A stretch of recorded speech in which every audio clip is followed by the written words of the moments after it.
Hi guys, I wanted to answer some frequently asked questions about being in a co-op. Co-ops aren't available everywhere, and typically they are small. They are literal cooperatives, whether you're talking about shopping for crafting supplies, locally sourced food, consignment stuffs are often co-ops as well. Basically, it means that everyone puts something in to get something out. Why a co-op? Co-ops are great because you're not alone. Being a small business owner can be super isolating and lonely at times. It's taken me, I don't know what, like a day and a half to get through this stack while doing other life things. And my to-do stack is still really, really big. So I'm constantly trying to split my time and attention and focus on making in addition to all the other things of running the co-op. 'Cause when you're a maker, it's really easy. All you do is make. And that's great. That's the freedom and the natural kind of flowiness of the artist. But when you actually consider selling, you realize how much money and time and other resources are going into this that are more than just making, which is what you love, and it can be a little frustrating. Are you considering selling? That's wonderful. I would never tell someone not to, but I very often have to give people a reality check. I don't make millions of dollars. Very often there are years where I don't even break even myself. I have a limited line of things that I do, and that's also why I have a co-op, so that I can have other things at the table. I had a tremendous amount of health issues last year, and that really slowed down my ability to create at all. And as such, I called up our co-op artists and said, hey, do you have some things for my tables for shows on April, June, September, November? And the people that had things to sell were like, yeah, here, take my stuff to the show. So that is a huge benefit of being able to focus on what you're doing. And in exchange, sometimes you usually, some co-ops have a fee. We don't have a fee. I do ask that people volunteer table time when they can, help to set up or break down. Obviously, I want people to help market our co-op and share stuff. Create their own videos about their products and share it up and kind of connect it with us as well. You will never hear me name names. I always ask permission from people, and a lot of times people are like, I'm not ready to be out there. Fine, totally understand. We have one or two jewelry artists that test products with us. So two really, really, really well-known artists who don't want to just put it on their website. They actually want to see what people think. And so when I'm at shows, I ask people feedback. And even if they're not starting to look at the jewelry, maybe they're wandering by or they're just chatting, I'll pick up a piece that the artist wanted feedback on and get some honest feedback without that big name attached. So that's really cool. But yeah, I don't mention names unless someone has specifically asked me to. So don't worry that I'm generic. I'm like, our artists are awesome. They are, but they're mine. They're my secret artists.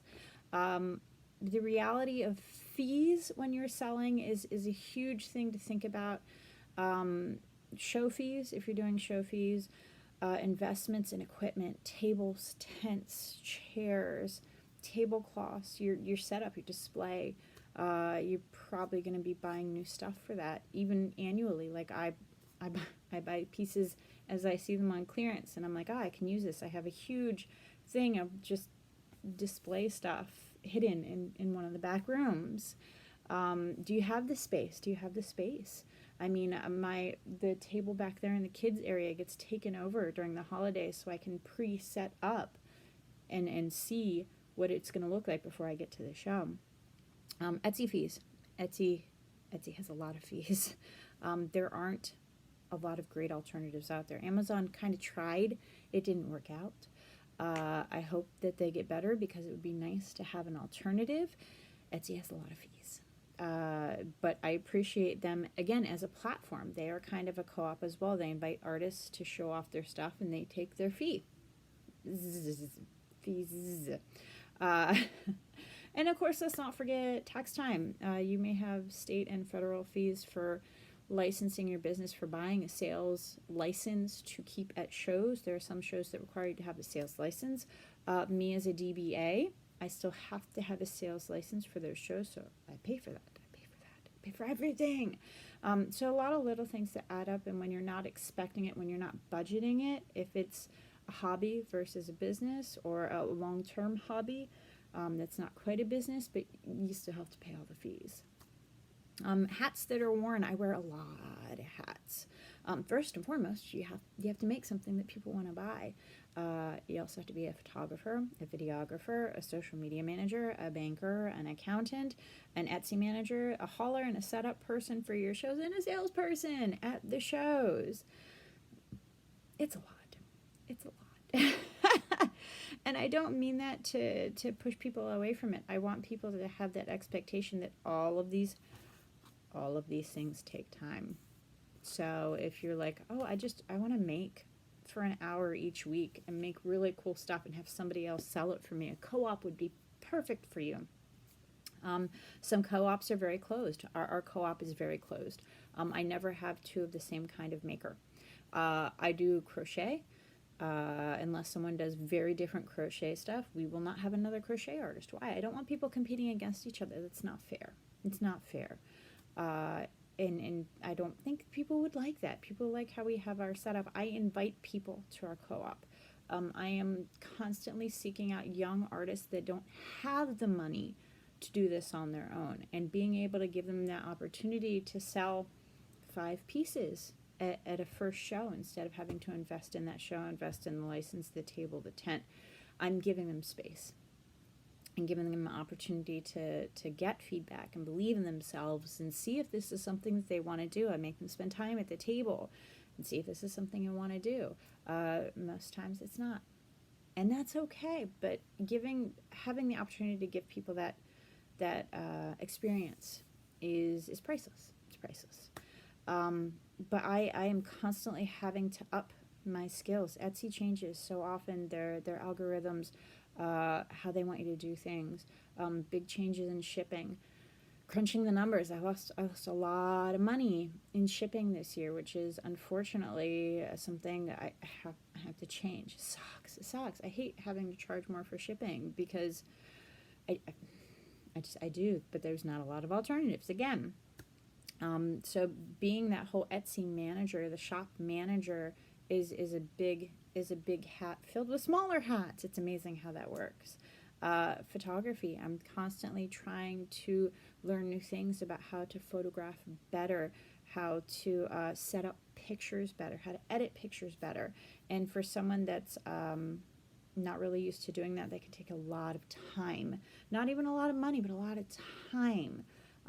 So I want people to be realistic when you're considering, well, I could do this with a group of people that are going to help me, or I can do this on my own. Might want to try it with a group first. Co-ops are great. How to look up and see if there's local co-ops in your area. We're all over Facebook.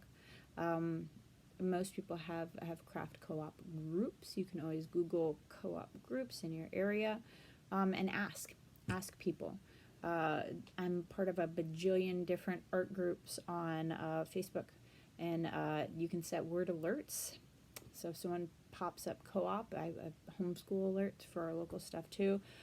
So I'm always able to help people out. But again, social media management, that's another thing that takes a lot of time. Most people can't afford to hire a photographer, a videographer, a social media manager, an accountant, someone to help come set up your shows, and then someone to actually sell things while you make. If you can, that's awesome. I bought a lotto ticket last night. You should probably check that. But I'm not there yet. And so me as a person, when people ask, are you going to make these things? Again, I've had people waiting on these towels since like before Christmas, and I apologized, but Christmas time I focus on my kids, and I think people realize that I'm not I'm not a rich conglomerate, manufacturing overseas and waiting for China to ship me the towels. No, every single one of these is made by hand, stitched personally by me. I mean, all the crochet stuff is done by me by hand, watching the kids typically outside or upstairs while they play. But I can't do, it's very difficult to do all these things at once, so I do my best. And it's really nice to have people that support me in that journey. I love that. If you have any questions about co-ops, or you're interested in, maybe you have some questions about Etsy, or starting your own co-op, please let me know. I'd be happy to help. I hope this answered some of the questions that people asked. Again, we are Rosewater Conservatory, Facebook, Instagram, YouTube. You can find us anywhere. Find us anywhere. I'm still working on the website. Oh, I forgot to add website designer to that. Yeah, I'm still learning a lot about that, so we appreciate your patience as we grow and learn to serve you better. So thank you very much for watching. I appreciate it. Have a good one, guys.